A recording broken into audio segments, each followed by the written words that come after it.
Bueno, Eugenio, muchísimas gracias por estar en este nuevo programa de Entrevidas TV en casa. Bueno, muchas gracias a vos por la invitación. La verdad que un placer para mí y agradecerte en primer lugar que me hayas invitado, pero en general el laburo que estás haciendo, difundiendo un montón de literatura. Estuve chusmeando tus distintas redes, ya desde la entrevista que le habías hecho a Andrea Leiva. Sí. Ahí te conocí y en adelante, bueno, te empecé a seguir en las redes y es impresionante la cantidad de entrevistas que llevas hechas y la difusión que le das a la literatura, sobre todo a la literatura independiente. Así que un placer estar acá. No, un placer para mí, muchísimas gracias por tus palabras. Voy a estar hablando con Eugenio Yáñez Francetic. Acá está su libro, que lo recomiendo mucho, Los que temen tu nombre, publicado por La Ría Ediciones. De paso le mando un saludo a Andrea de la editorial, que siempre también es muy cordial. Bueno, la nombraste recién a Andrea Leiva, que también tuvimos una entrevista que disfruté mucho hablar con ella de su libro. Bueno, antes de hablar de tu libro, Eugenio, que de paso lo recomiendo, me gustó muchísimo. Eh, bueno, me gusta siempre empezar por los comienzos, ¿no? En la lectura. ¿Por dónde arrancaste, de tu época de chico? Mirá, yo no he sido, de chico no he sido un gran lector. Yo o vengo de una familia donde todos eran muy lectores, sobre todo de la tradición paterna. Y teníamos una biblioteca muy grande, llena de libros de literatura, pero también libros de derecho, porque mi papá es abogado, pero libros de filosofía, que venía ya desde mi abuelo, y un poco me parece por oponerme a ese medio mandato de ser también un lector. A mí me gustaban otras cosas, me gustaba más el deporte, me gustaban más otras cosas, no he sido un gran lector. Y me empecé a conectar con o sea, leí cosas, obviamente. El primer libro que recuerdo que leí fue Robinson Crusoe, que justamente me lo había dado mi papá, lo había, le había puesto un papel de esos tipo papel madera para forrarlo, porque decía que los libros había que forrarlo para que no se rompieran y duraran. Creo que era de la colección Robin Hood, alguna de esas colecciones bueno, en la casa de mis abuelos estaba lleno de esas colecciones. Nosotros usamos los libros para jugar, no mi hermana, que sí leía mucho de chica, éramos dos, pero yo no leía tanto. Empecé a leer sí, más, de más grande, te diría ya en la facultad, en mi experiencia de estudiante universitario. Yo estudié sociología, soy sociólogo, y tal vez un poco para alejarme o para conectarme con otras cosas que no tuvieran tanto que ver con la teoría y con contextos más duros.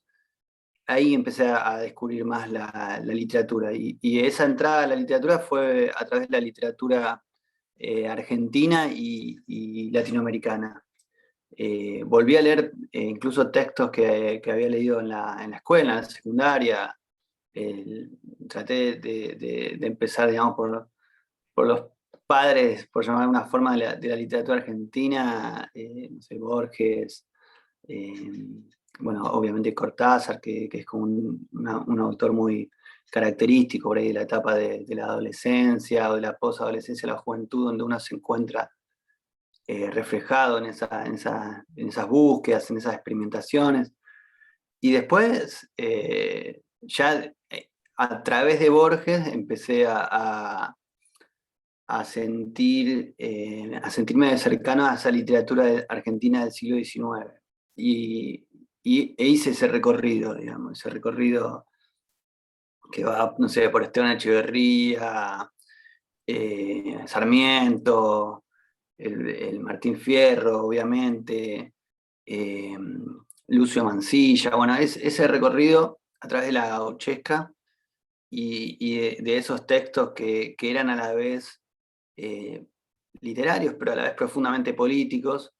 Ese recorrido lo disfruté muchísimo. Encontré en la literatura algo que la sociología no me estaba dando, digamos, una clave de entrada a la realidad, eh, que era mucho más, al menos yo la percibía así en ese momento, de, de cierta ruptura por ahí, no solo tratar de representarla o de comprenderla, sino de hacer algo más con eso, ¿no?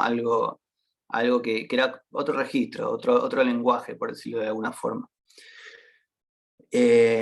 Y después ya me fui expandiendo hacia otros cánones, siempre como con un ojo muy atento en la literatura latinoamericana, bueno, Roberto Bolaño, no sé, los clásicos del boom latinoamericano, García Márquez, qué sé yo, bueno, Juan Rulfo, esa tradición. Siempre estuve más bien alejado de la literatura canónica europea, aunque, bueno, he tratado de transitar por ahí, fue como una autoexigencia. No sé, leer a Kafka, Proust. En cierta forma, creo que algunas cosas me aburrían un poco, era una literatura con la que tanto no conectaba, y sí, en cambio, tuve, a partir de esta génesis, digamos, de convertirme en lector, sí tuve mucha más afinidad con la literatura norteamericana. Eh, Hemingway, bueno, Carver. Hace poco descubrí a Jack London. eh, bueno, Cormac McCarthy, hace un ratito fuera de la entrevista, vos lo mencionabas. Que forma parte, ahora vamos a hablar del libro, pero bueno, pusiste un epígrafe, La carretera, en tu novela. Exactamente, sí, sí, sí. Sabes que, Eugenio, nombrabas antes lo gauchesco, bueno, ya entrando puntualmente en tu novela, bueno, tiene que ver con eso, ¿no? Tiene mucho de gauchesco. De hecho, el protagonista, o uno de los protagonistas, es un gaucho, ¿no? Que está en una situación muy de apocalipsis, digamos. Va hacia un lugar que en realidad no sabes si está yendo, se está escapando, se está alejando, o está metiéndose en el epicentro, ¿no?, de todos los problemas. Contá un poquito cómo surge la idea de esta novela, que, bueno, no quiero dejar pasar que en un momento nombraste la palabra lenguaje, y bueno, hay mucho trabajo en el lenguaje en esta novela. Digamos, es muy bella en cada oración, ¿no? Hay mucho trabajo con el texto. Así que bueno, contá un poquito cómo surge la historia, cuál fue la imagen disparadora, cómo fue el proceso de escritura. Eh, bueno, la situación disparadora fue la pandemia. Cuando empieza la pandemia, a comienzos del 2020, y esas imágenes desoladas que veíamos en las calles, no sé si te acordás de ese momento cuando se decreta la cuarentena y salíamos a la calle y no veías a nadie, Ay, y tampoco entendíamos del todo qué era lo que estaba pasando. Y bueno, a mí eso lo primero que me generó, y charlando, ¿no? Obviamente nosotros tenemos un grupo de gente con la que escribimos juntos y nos leemos y vamos como compartiendo esa experiencia de la escritura. A mí lo primero que me generó eso, y creo que todos un poco lo compartimos, era como una cosa medio apocalíptica. Acá no sabemos qué es lo que está pasando. Es el fin del capitalismo. Es un antes y un después. ¿Cómo sigue esto? ¿Nos vamos a morir todos? ¿Qué va a pasar? Había bueno, algo esto ahí. que decís es, bueno, mucho uno lo va viendo con tu novela también, ¿no? O sea, hay como una sensación por momentos de asfixia, de que no sabe qué está pasando, con qué se van a encontrar, pero a su vez hay unas descripciones que a uno lo hacen involucrarse mucho en la historia, ¿no? Como sentirse parte de la historia. Cuando yo empecé a escribir la novela, le había puesto un título tentativo, que no es más que un título, era como una temática. Vos lo planteaste hace un ratito, se llamaba Apocalipsis Gaucho. Durante mucho tiempo, hasta el final del proceso de escritura, se llamaba Apocalipsis Gaucho. Yo no quería que se llamara así, pero fue como la denominación. Esa sensación, digamos, apocalíptica o posapocalíptica, ¿no? Claro. No sé, pensemos en películas y lo que nos lleva al cine, como, qué sé yo, Soy Leyenda, o no sé, bueno, el otro día lo hablaba también con otro chico que tiene un perfil de Instagram que hace reseñas, y él me estuvo mandando mensajes. Él lo vinculaba con Walking Dead, decía, bueno, esto está en tu novela, me decías, pero no hay zombies. Claro. Pero el efecto que genera es similar, como esa ansiedad o esa angustia de que está por debajo, está ocurriendo algo y no termina de ser nombrado. Ahora, esa experiencia, digamos, de decir, bueno, acá hay como un clima apocalíptico o post-apocalíptico. En mi novela yo lo trabajo con un desplazamiento, o sea, un desplazamiento hacia lo que es la pampa, y lo que sería esa literatura que yo mencionaba al comienzo de tu primera pregunta, que sería la gauchesca. ¿Por qué lo traslado ahí? Y no es que lo haya pensado, digamos, conscientemente en el momento, pero yo creo que, bueno, primero porque yo tenía como ese interés, ¿no?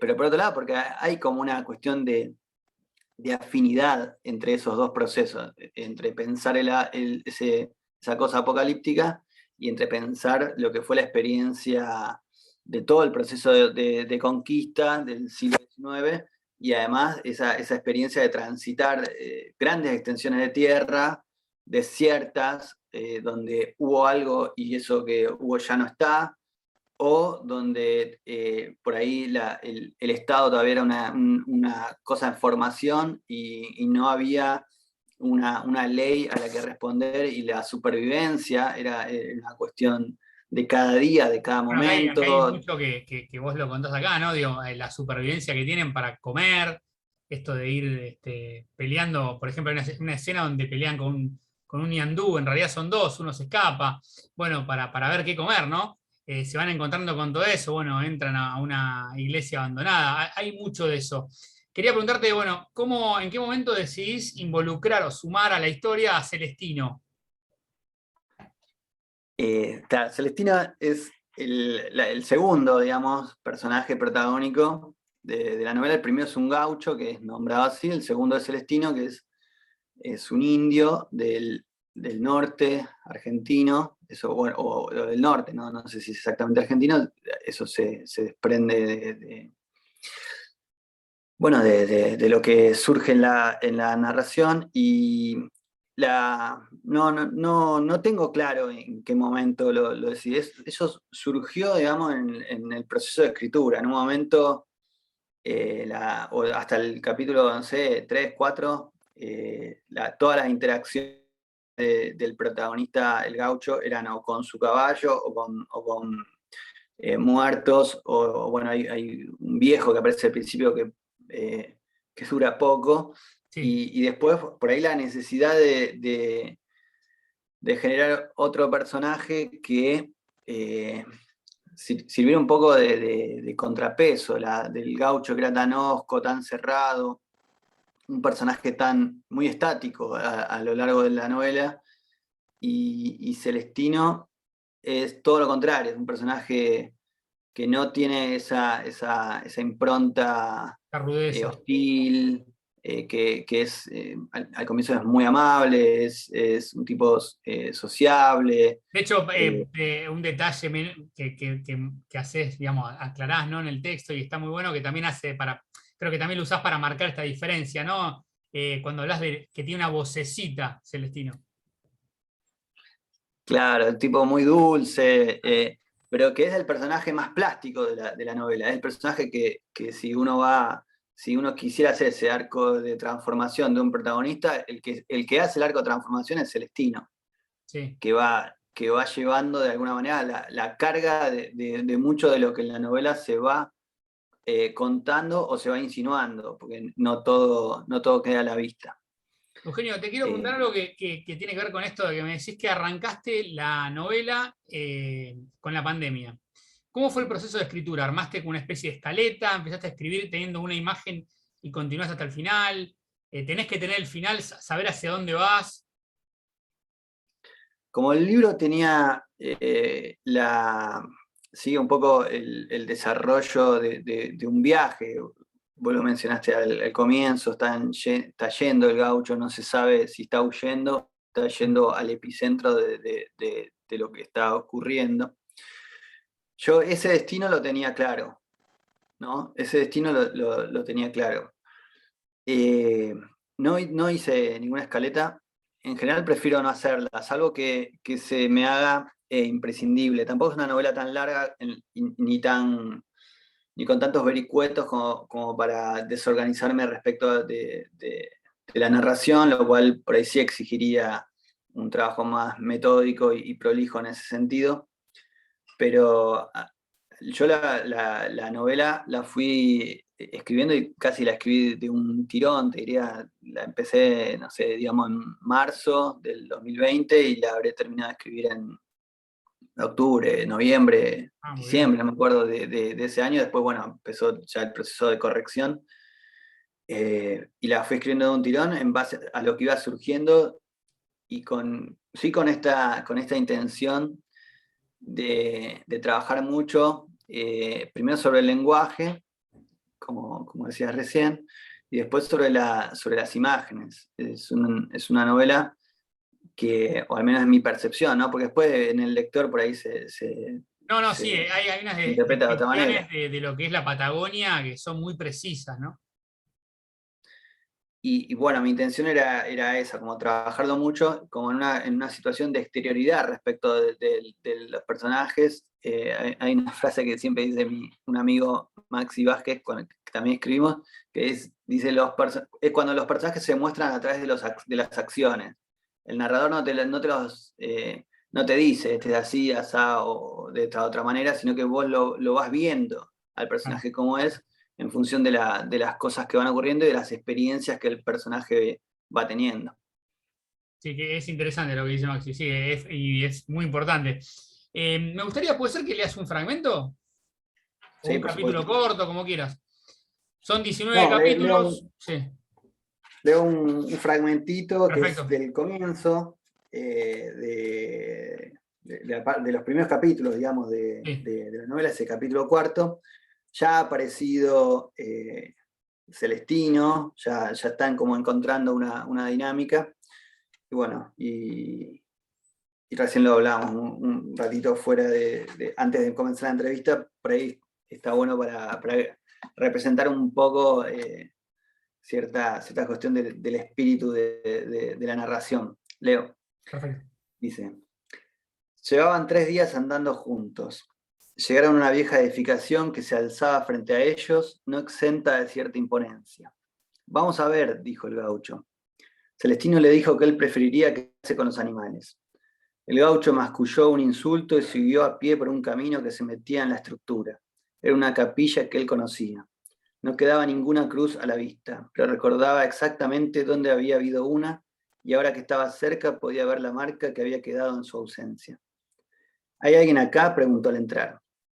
El sonido rebotó en las paredes y le devolvió su eco. Había 2 cuerpos en los bancos de adelante. Estaban uno al lado del otro como si hubieran muerto abrazados. Prefirió no acercarse y verlos de lejos. Se puso a revolver lo que había sobre la mesa en que se celebraba la misa. Encontró una Biblia y se la guardó. Se escuchó un golpe. Giró para ver. Uno de los cuerpos había caído de rodillas al suelo. El torso había impactado sobre el banco de adelante. Si alguien más hubiese entrado, habría pensado que el hombre estaba rezando. El corazón del gaucho comenzó a latir rápido mientras le corría un sudor frío por la cara y la espalda.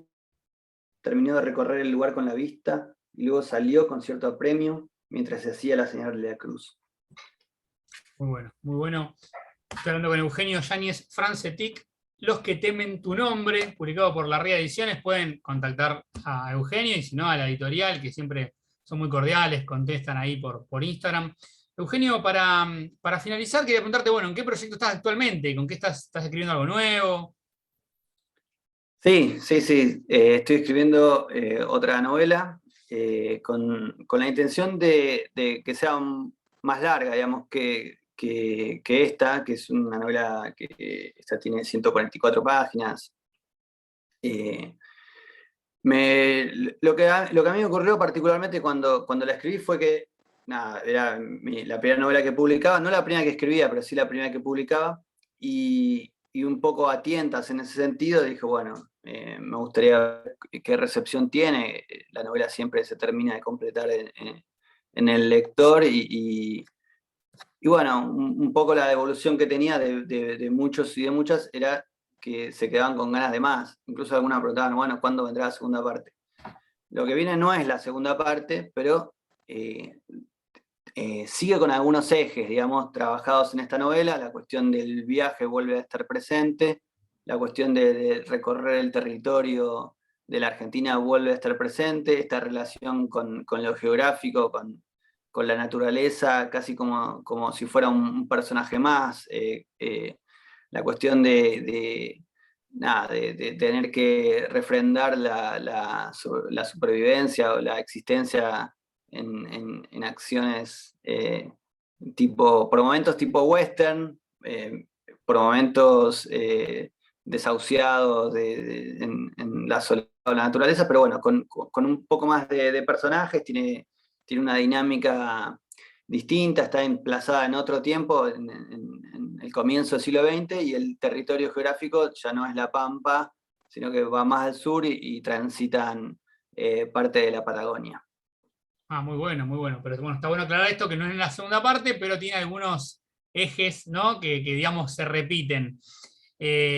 ¿Cómo venís? ¿Ya está avanzado el texto?